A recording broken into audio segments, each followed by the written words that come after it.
Good morning, Texas, and everyone around. We're like, what is it? Almost halfway through April, which is hard to believe how quickly this year is going by. Does anyone have any gratitude they want to share? Any announcements that they want to make? Anything that we need to go over this morning before we get into our topic with Michelle? Give everybody a second to think about it. Hey, Abby. Well, that is awesome. There we go. Jonathan, hand, did I see your hand? Yeah, absolutely. I just want to shout out our admin team. I don't think they get enough praise, but they support us so much and in so many ways. And especially here in Austin, you guys are just so fine-tuned at this point and really just bringing an incredible level of service. And it really, as an agent, it brings a lot of value to us as an agent, and it just makes it so much more seamless. And you guys are just like watching over everything, every step of the way. So just want to give you guys all a shout out. Appreciate you very much, especially on getting our listings live. And I know there's tons of back and forth, and you guys never, bite our heads off or anything like that. You're just always there to support us and get the job done. So just huge gratitude for you guys. I love that. Thanks, Jonathan. Shout out to all the staff. Man, you guys are the ones that make it happen. We could not do as much as we do. Could we still do it? Sure. Would it be a lot more painful? Absolutely. Our life kind of stops every time we need something, unless someone's there to back us up. We've got the best backup ever. Appreciate that. One announcement that I've got next week is call night. I know you guys are so excited. I can see it on your faces. Deldy is excited. Thank you, Deldy. All right. Wes is also excited. With that said, because it's call night, we do not have a Texas Power Up on call night. So just giving you a heads up on that. I want to jump in. I'm gonna go ahead and spotlight Michelle, and I know she probably will not like that, but sorry. Good morning, Michelle. So Good morning. those of you who don't know Michelle, where are you located? Like, where do you live? I'm a suburb of Boise, Idaho. Our office is actually in Meridian. Okay, awesome. And you are with Place, for everyone who doesn't know. But before you were with Place, you have been a real estate agent for how long now? It's been a while. Yeah, I've been an agent for 17 years. I've had my broker's license since 2009.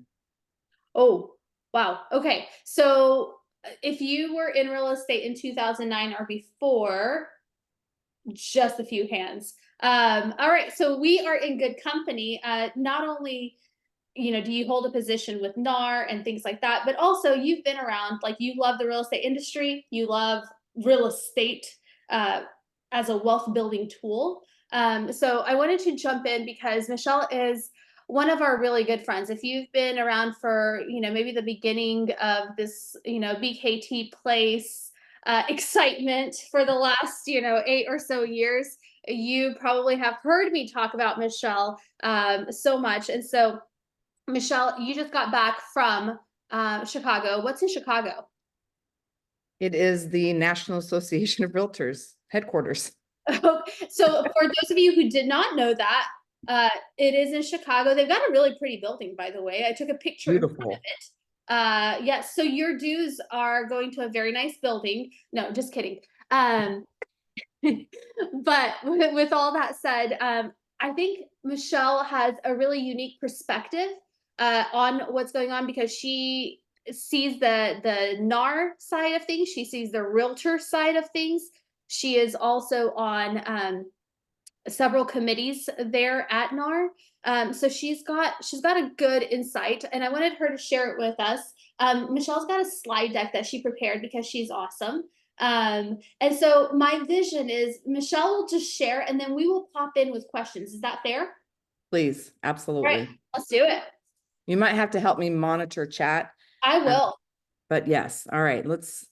Let me do a screen share, and we'll get this party started. Okay, so you already actually did a great intro for me.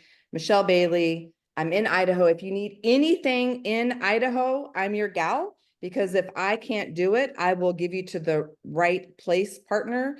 And because I'm so connected in Idaho, I have other people that aren't yet placed, and so we might be able to connect you with that. So as Adelina kind of mentioned, I am very involved in NAR and the state association. But specifically this year, I am vice chair of MLS policy. Actually, Johnny Moad in your great state is the current chair, so I serve with him. And this is significant, and I'm truly honored because this is the committee where everything, where clear cooperation was voted on and passed, and clear cooperation is where all this stuff has happened. Part two of that is because of my position as vice chair, I am on the MLS advisory board for NAR. And then, of course, my fun disclaimer is everything is the opinions of Michelle Bailey.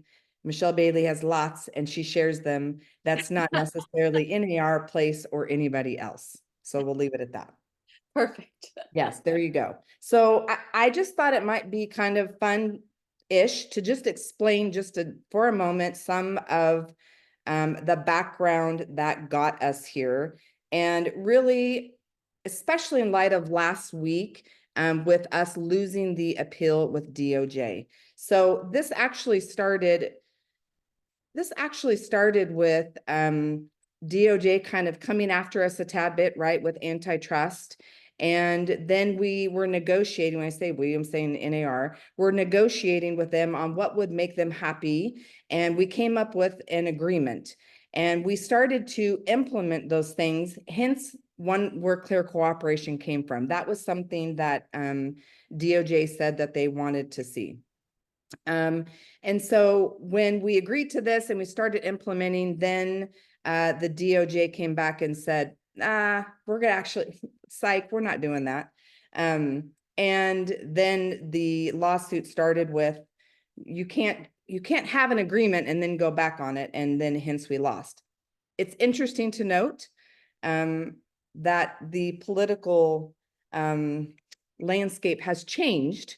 Administration has changed since that. So just a little bit, if you think politics does not play a part in it, it 100% does. So why settle? Many people think NAR sold us out, NAR is horrible, la, la, la, whatever you want to say. But here's the reality of it. The big class action lawsuit was not the only lawsuit that was happening. There was actually a copycat lawsuit in Texas as well. There are several throughout the country. And so when NAR started looking at the big picture of all the lawsuits and all of the other plaintiffs making settlements, defendants making settlements, they decided that was probably in the best. You guys know most of the terms of the settlement, so I'm not going to go into detail with that. But the point that I want you to hear with that is NAR actually negotiated to make sure that we were all covered. That's a really big deal. We're all protected from liability, okay? The other piece that's really important in this is there's the end of July deadline. And that end of July deadline is important because even though people are saying that it has to be approved, which it absolutely has to be approved, we as realtors have to start moving in the direction of accepting the terms of the settlement, which means we have to start implementing things now. We can't just wait for this to happen because DOJ will be very happy to hop on and say we're not doing stuff. All right. So in the settlement, obviously we admitted no wrongdoing. NAR protected most of its members. I mentioned significance of the July deadline. One other thing that I think is important, and I don't know in Texas if you guys have buyer broker agreements. You do? And do they include in your buyer broker agreements, do they include in writing that you can have someone as a non-agent? Not okay. So that's I actually don't know. I'm going to plead the fifth on that one. I actually don't know. Okay. I'd be curious if anyone knows, because most probably don't. So not every state first has a buyer broker agreement, And then if they have one, most of them actually don't have the option to, I'm going to say like to work with someone without representing them, right? Most buyer broker agreements mean that they are your client and you have certain duties to your client. That's not what we've agreed. We've agreed to have a written agreement with the buyer prior to showing property, which is different than a buyer broker agreement. So the settlement and DOJ are more concerned with our ability to explain how we get paid and what that payment arrangement is. Okay, so I checked with Brandon, who is probably the smartest guy in Texas for this stuff. He says we have a spot for sub agency. Okay. I don't know if I'm- that matters or not. Okay. I'm Hey, assuming, Adelina, Yes. sorry. I was thinking listing agent paying a sub agent. I was thinking on the listing agreement, not buyer's rep. Okay, never mind. Just kidding, Michelle. Back Yeah. to you. and thank you for clarifying, because that's exactly perfect. Like in Idaho, we have buyer rep agreements. I've used buyer rep agreements for 17 years. And they don't have the ability to say, I have presented, this is how I get paid. And by the way, if you choose not to work with me as a client, then you can check this button. So that's going to be some of the changes that we're actually going to have to see. Open houses. Many people are concerned with open houses. How is that going to work? And really the idea behind open houses is if you are representing the seller, you should disclose that somewhere. Maybe, I mean, best practices might be a sign at the door, sign where you have your sign in, iPad, whatever it is, right? So that they know that you're representing the seller. If someone is just coming into the open house and they're looking and they're not interested, like you don't have to sign an agreement with them. That's not the intent. The intent is if you're actually going to be showing them property, and an open house isn't considered that. The other thing is nothing in the MLS about commission. And realtors are really, really creative. And we hear a lot of yeah, buts. Yeah, but we can do this. Yeah, but let's figure out this. We could have a link in the MLS that could go to my website, right? Like we're figuring out all these solutions. Nothing in the MLS can talk about compensation. Okay. The other piece with the creativity is you're starting to hear a lot of different companies talk about, well, we'll just, this brokerage and this brokerage, we're going to get together and we're going to display compensation so that you have access to it. And the challenge is going to be that they will start operating as an MLS and they will open themselves up for liability. So we can display our own compensation for our own listings. And as place partners, one of the benefits will be that Ben has talked about, that I know he's working on, is for our listings in Brivity, it will display on our sites the commission if there is a cooperating commission, which is a great value. Okay, I pushed a button. There we go. I had to share this fun little thing. So first of all, I'll tell you, there is still cooperation. The MLS, the cooperation had to do with compensation, but the cooperation is not just compensation. There is data, and data is important. Those who hold data are king, right? We talk about that all the time. And so there's value in being able to go to one central place and be able to pull comps and be able to cooperate with each other in order to have that information. The moment we start saying, yeah, but me, I'm the one in the power, I have more control, I have the market share, it's not going to benefit the greater good, okay? So now that we have this, there's this huge thing about what is a concession and what is compensation. And I'm just telling you, it's not fully defined yet. Concession is when the seller says, I will pay the buyer 3% towards closing costs and prepaids, right? That's a concession. Or I will pay $10,000 towards a roof. Compensation is how I'm going to get paid as I'm representing the buyer agent, or as I'm the buyer agent. And there's been lots of conversation about whether or not it is included in interested party contributions, which is your IPC. That has to do with the loan type and how much you're actually allowed to contribute. The seller's allowed to contribute to the buyer. I'm not going to get into the weeds of that because it's going to be shaken out a little bit. I will tell you, at the time of the meeting last week, they had, NAR had communication with FHA, and FHA said that compensation is not included in the IPC calculation. So in English, that means that the seller can contribute towards the buyer's closing costs and prepaids, and the seller can pay X amount of a buyer agent's commission, and that buyer agent commission will not be counted towards the cap. Is that clear as mud? Okay, good. Everyone is super concerned about VA, and I'm telling you that NAR is in communication and they're working on it. It is not an easy solution, and they're working on it, is all I could say. They're in communication. This just popped up in my MLS, so I just thought it would be funny to share. Hey, why wait till July to take advantage of the Department of Justice and class action settlements? You can be part of history in what is likely the nation's first listing of its kind. Take an extra 3% off your purchase, or use the money to pay your buyer agent and or closing costs. Seller to pay up to 3% towards buyer closing cost prepaids, buyer side brokerage fees, or the purchase price reduction. Buyer gets to choose. Awesome. That's like glaring red flag. And I would imagine DOJ's like, bring it. I can't wait to see that stuff.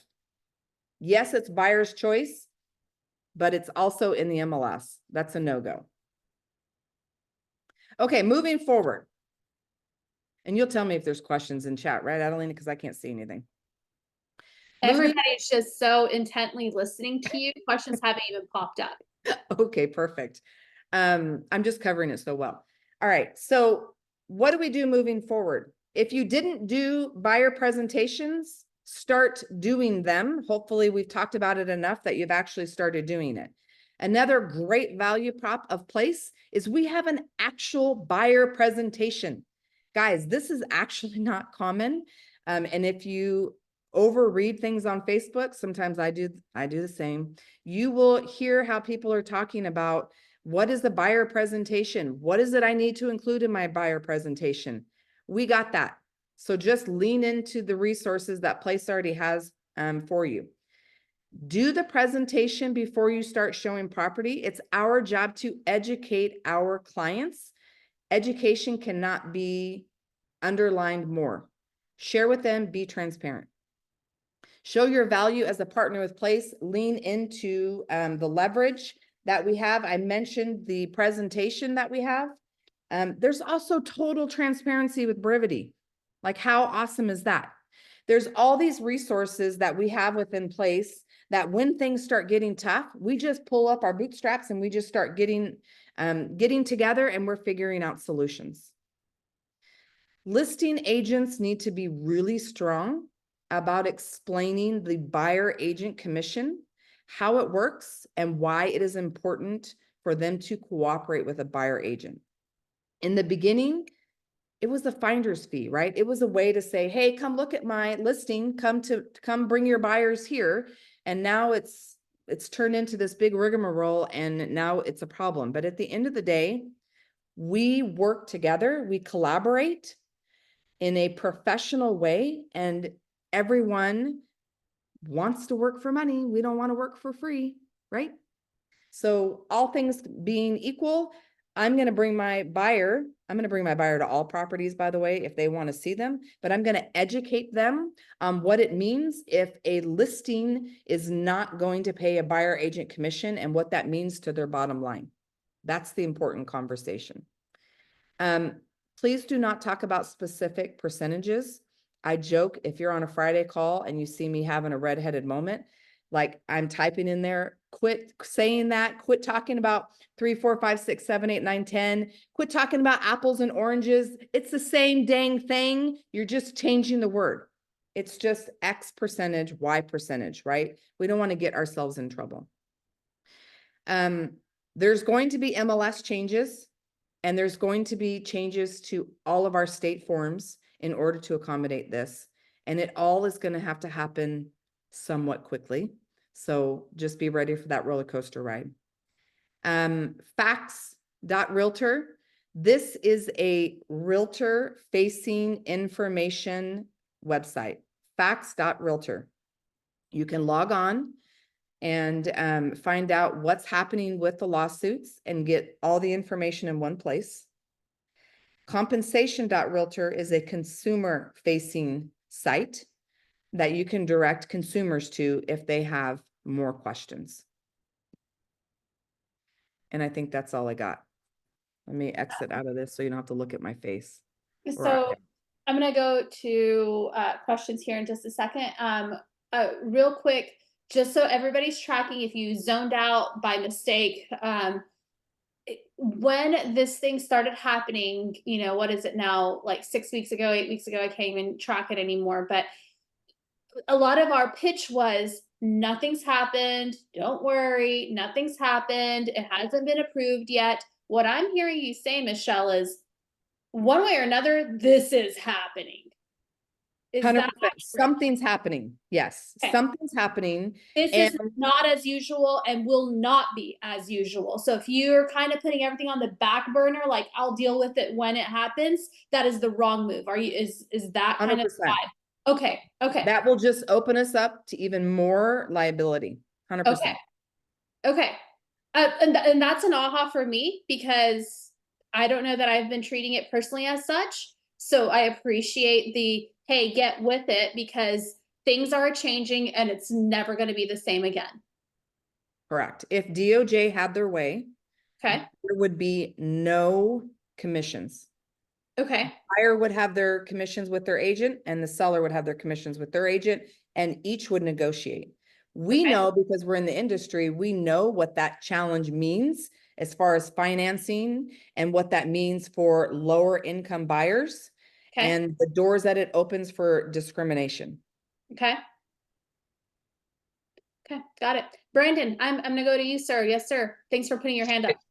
Thank you. And thanks, Michelle. So we had a meeting with our in-house counsel a couple weeks ago and a couple CEOs or presidents of large MLSs here in Texas. And I got into a conversation with our attorney about one of the rules was going to be that we couldn't, in a listing consultation, make the case to some degree that paying a buyer's agent is a better idea, or we couldn't allude to that idea that we thought we couldn't drive them to pay a buyer's agent commission or to pay us enough to pay a buyer's agent commission. Is that still in there or was that a misinterpretation? To me, it sounded like semantics. Okay, so there's no rules around us kind of guiding our clients to obviously paying a marketing fee that would subsidize a commission on the buy side to increase the sale of their home, something like that. What they want is full transparency. So if I am in my listing appointment and I say, my fee is X percent, and I highly recommend you pay a buyer agent commission, a range between this and this. Let's have that conversation and it's in writing. That's totally fine. What you can't do is say, my fee is X percent, it's in the contract, and oh, by the way, I'm going to pay the other person half of that.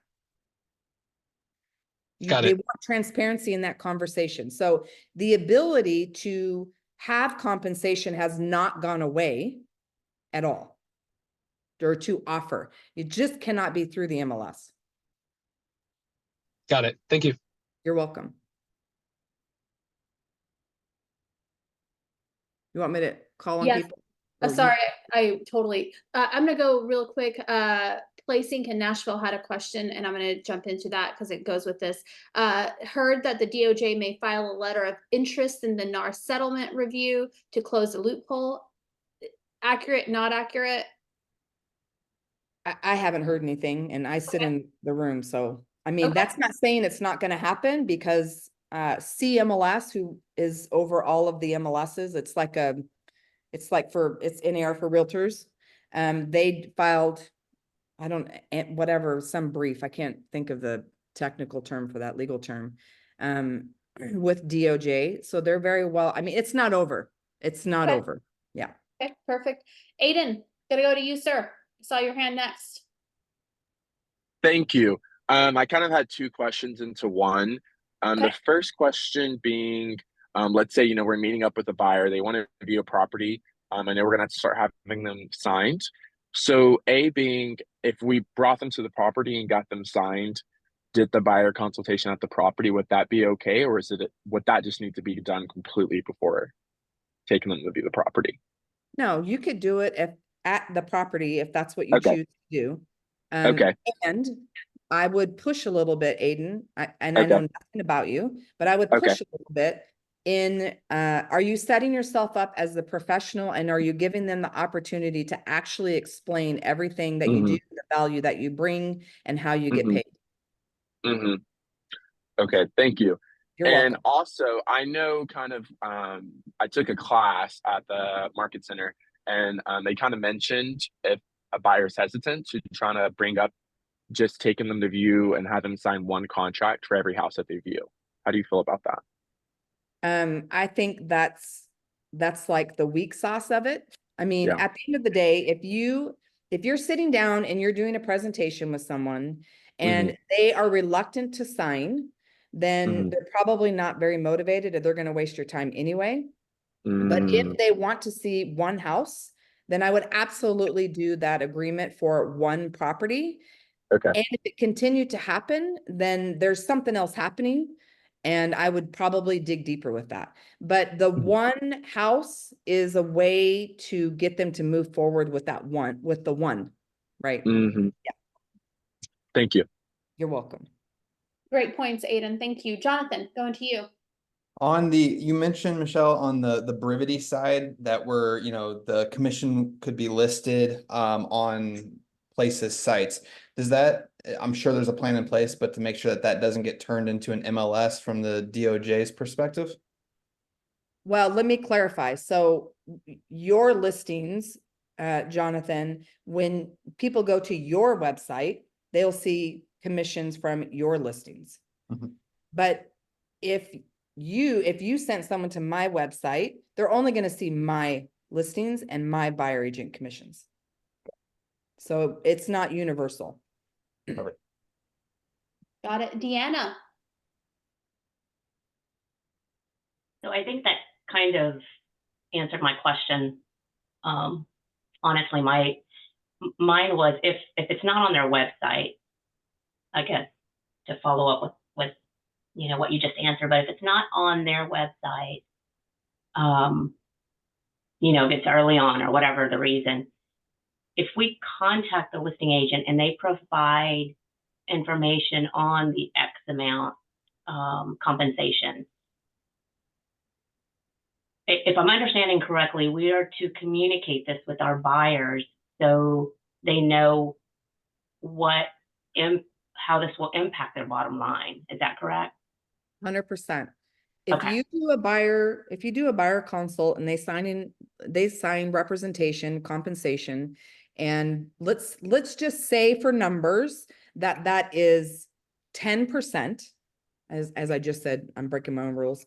And then you go and you're going to show up a showing tour, and so you're getting compensation. You're asking all of them for the compensation, and you go back to the buyer and say, our contract is for this, and here are all of the compensation agreements, or this is what the sellers are willing to pay on all these listings.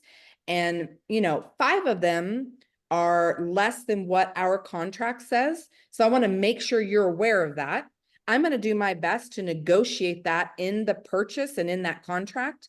but I want you to be aware of it. It's very possible that that they may not agree to it. And in that case, you're responsible for that. Okay, Now, perfect. it's And your decision if, for example, because I do this, if my fee is a percentage and the seller is willing to pay me 0.5% less than what I've already signed a contract for, I don't tell my buyer. I'm like, I eat it. Now, that's my choice, right? perfect. Okay. That answers my question. Thank you. Yeah.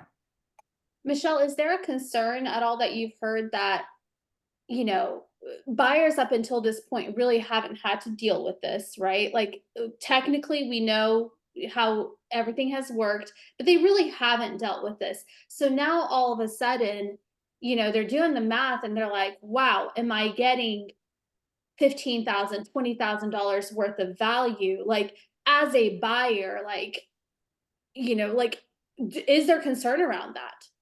100%, 100%.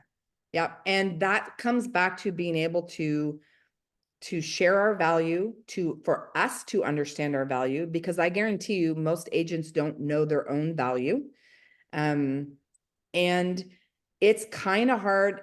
I mean, yeah, if I pull up and I'm in my BMW, it's a little hard for me to say that I'm hurting, right? Things are not going well. Yeah. I want to ask permission. Do you have another few minutes for the hands that are up? I do. I'm fine. Okay, perfect. Wes, Wes, the one that's with Wes's face, and then I'll go to the next one, beautiful curly hair girl. But let me go to Wes first. His hand was up. One thing, we talked about that same thing, Michelle, in our local meeting at our brokerage. And we talked about giving a net sheet to the buyer when we put in an offer. Because when you look at it, buyers have never questioned, why am I paying a lender so much money? It's always I because think they the do. emphasis is on the. I think they do, but I think that that's probably smart. But if Envoy can help us, because one of the great things we have as a great support is have a sheet where we can actually plug in Envoy's figures and then our rates in there too. We can actually show them, this is what you're going to need to be for closing. This is what we're going to go negotiate for you, X amount of those closing costs. 100%. And I think that's a value add for us too. Yeah. How many times have you guys gotten to the closing table and or a couple days before and your buyer goes, wait a minute, what? Right? This is supposed to eliminate that. Wait a minute, what? Got it. Got it. Curly blonde girl, also by the name of Wes. Okay, I'm Jana Brown. Hi, Hi. Okay, so I have a scenario. So this is kind of my response. So I'm listing a house. It was a FSBO, so I'm having more conversations. But right now they said, I only want to, they listened to the news. I only want to do a flat fee of $10,000. So the percentage showing up is 1.34% on my listing. I know, but they're calling, agents are saying, I can't afford to show this house. And what I'm trying to say is, I know, but go ahead and negotiate. Like, you know, I'm trying not to say, right, bring us a low offer and hopefully I will be able to change this. But what is my, like, a little bit of what I can say to other agents to say, I Everything understand. is negotiable, Jana. Everything is negotiable. Submit your offer. Let's get it started. Let's get the conversation started. And by the way, remove from your vocabulary, I can't afford to show this for 10,000 flipping dollars. This is exactly what got us here. God, I want to smack them. Yeah, I know. I'm like, well, yeah. So, but they're kind of telling me, well, I'm not going to show it because, but I'm like, Then I don't think you you're are supposed to do that. you're violating your code of ethics, and you are the exact reason we are where we are today. Yeah. And guys, we've got to be able to say stuff like that. Yeah. Thank you. I mean, I would, as if you doubted that, but all right, go ahead. Okay, what I heard was everything is negotiable. Submit your offer. Let's get the conversation started. Like that would be an appropriate way to respond. Yes. Perfect. Thank you. I wrote that down. Also, you guys, I will send out this link just to our people. I'm not going to post it online. I'm just going to send it to our Thank people. you. And then also the chat box so you can follow along some of these scripts. Highly encourage you to come back to this. Joseph Madrid, going to you, sir. Hey, good morning.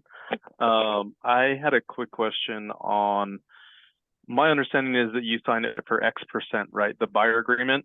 Yep. And so if somebody is offering a bonus or they're offering more than what you signed your agreement for, that you're not able to receive anything above what you signed for. Is that correct? Or did I misunderstand that? No, that's correct.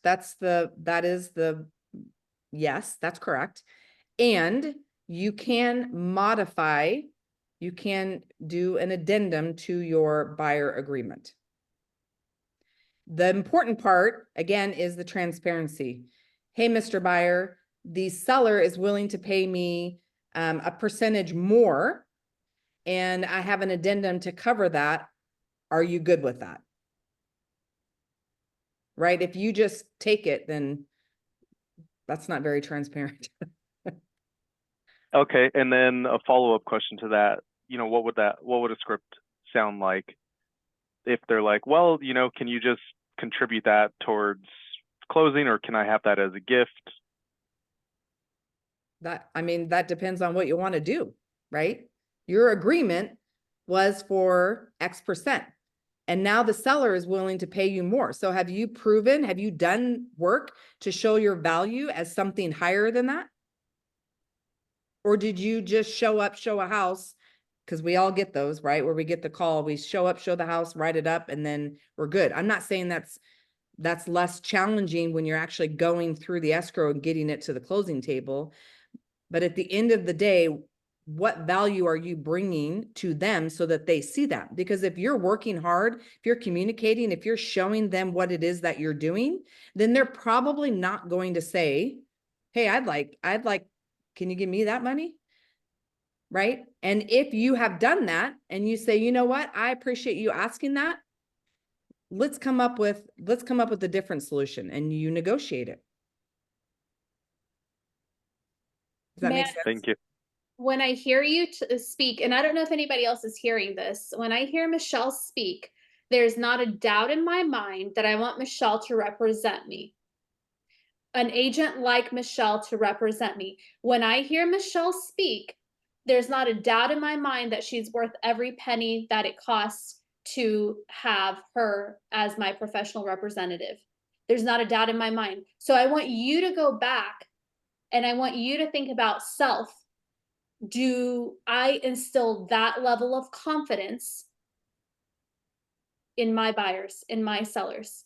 Because it's not like a great job, Michelle. It's like, this is what it takes to get paid in any profession. We've just, been used to maybe potentially something else. Bethany, I'm going to go to you, ma'am. Thank you for holding. Yeah, no worries. Thanks for inviting me to this call. It was very early. Michelle's very put together at 6:30 in the morning. Jesus.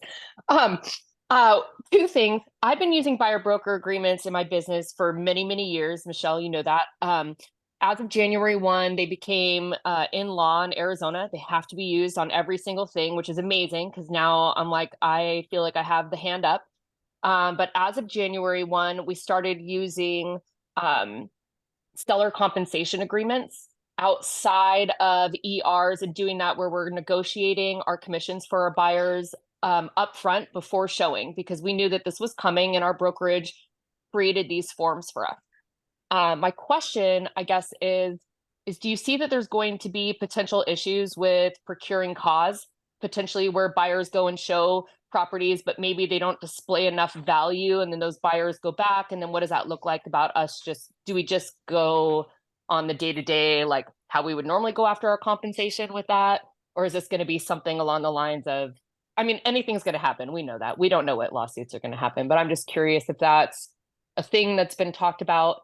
And then the other one, when you talk about no percentages or no apples or doing that, what is your new script regarding that?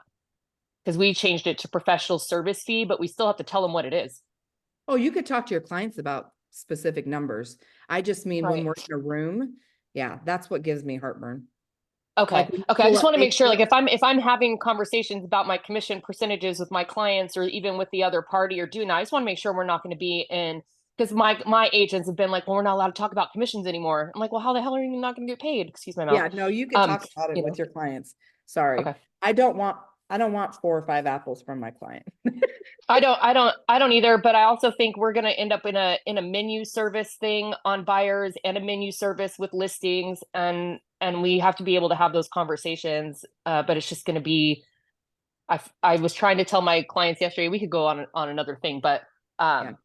trying to tell my agents, like, you can't say, hey, I'm going to do 2% for you and I'm going to do 5% for you and 10% for you. Like, it has to be the same every single time, and you have to be okay with how your value and repetition breeds success. And man, I'm so excited to be on this You call. actually don't have to have the same commission for every single buyer. Oh, that's meeting, interesting. listing. However, I wouldn't recommend it because you're then opening yourselves up for fair housing violations potentially. Yeah, that's where I was going with that too. Like, you can't be like, hey, because I like you, I'm gonna give you 2%, and because you're a big pain in my butt, I'm gonna charge you 6%. Like, you can't do stuff like that. Like, that's, like, I mean, maybe you could and not tell anybody, but whatever. Don't put that on recording yet, Alina. It's already recorded, so now you're gonna be It's a joke. No, I'm not. But I'm curious about how we're going to prevent those issues from occurring. And if we could just have conversations more about how to display values, scripts, and stuff over this, it would be really cool. Yeah, I mean, I think several have been working on it, and I know Fred does the weekly stuff for buyers for place. So I want to go back to your procuring cause, because I think a lot of people think that procuring cause is going to go away. I don't think it's going to go away. Procuring cause has several elements to it, and who introduced you to the property is just one of it. Another element of it is who had the ability to actually close the transaction, right?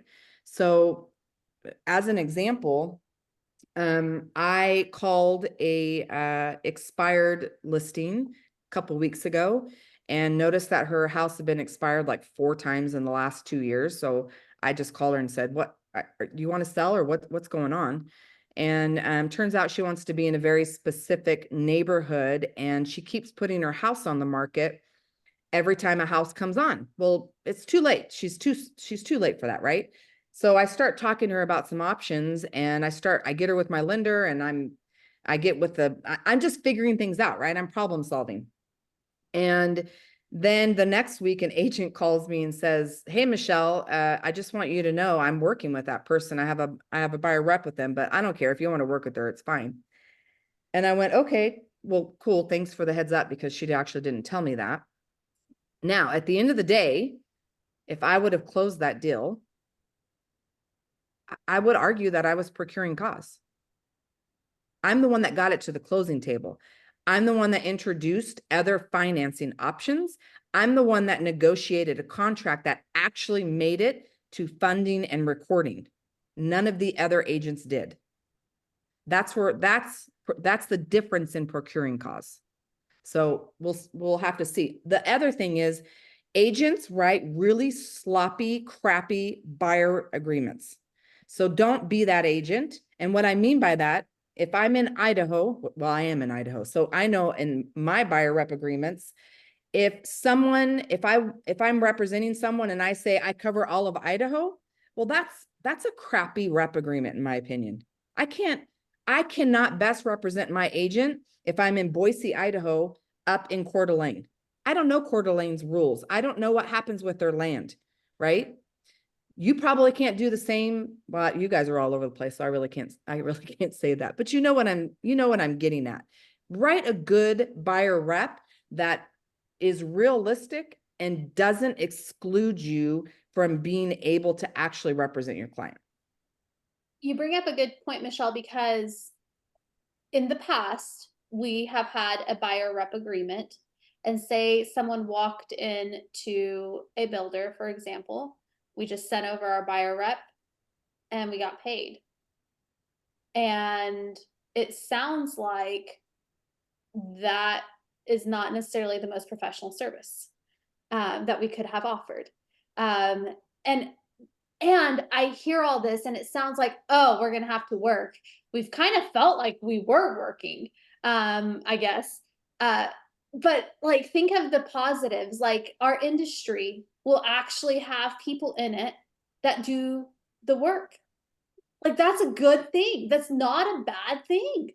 Like, the days of the car salesman will be over. Like, that feels good. Like, that, like, who doesn't want to be in a professional industry? Like, gotta change that mindset. One last question. Jeanette had this question. Does any of this apply to tenants? So not buyers, tenants. We haven't heard a lot of conversation on that. I am not aware of it applying to tenants, Okay. but I'm not 100% sure. Okay. Okay. Okay. So tenant showings, we haven't heard anything on yet. Correct. Okay. Well, that I answers would that. imagine if you are treating it as clear and with transparency as if you're representing a buyer, then you would be fine. Okay. Okay. This has been really, really pretty fantastic. If you're on our email list, and the way you know you're on our email list is you get that calendar invite. If you don't get a calendar invite, hopefully you get this recording, but it's not going to be posted anywhere. Neither are the scripts in chat.